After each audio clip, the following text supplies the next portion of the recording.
ABC 10's Lena Howland is live at the Safe Credit Union Performing Arts Center. And Lena, it's my understanding that different venues could even have stricter rules sometimes than the state, right?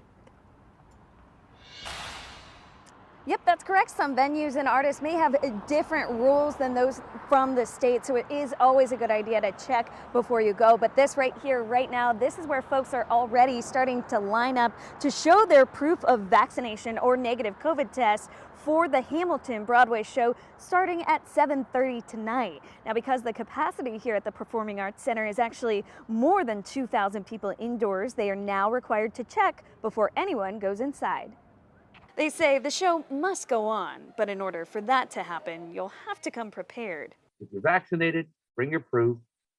If you're not vaccinated, bring proof of a negative test. And for Broadway and Broadway touring companies, this is a policy they already adopted well before it was mandated by the state. The fact is, whatever, we were planning on doing this.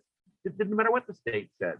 We're going to do it anyway because we want 2,000 plus people in a building, and we don't want anybody getting sick. The same goes for football games at UC Davis like last Saturday when they had to cap it at 10,000 people, even though they actually had room for more than 14,000 fans. We've had a ton of student demand for tickets.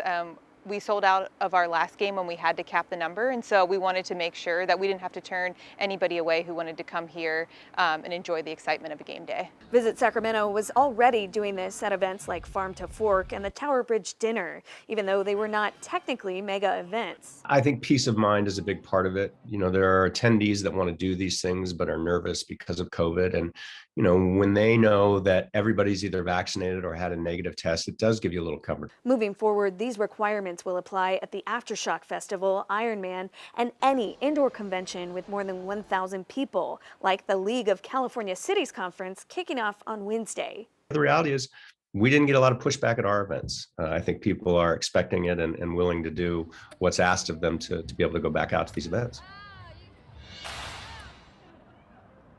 We reached out to Golden One Center and they say they plan to also comply by physically checking instead of just going on the honor system. Meanwhile, Broadway Sacramento here is encouraging any of their fans to show up 45 minutes at least before the show starts in order to have plenty of time to make it through the lines and get screened before you come indoors. Back to you.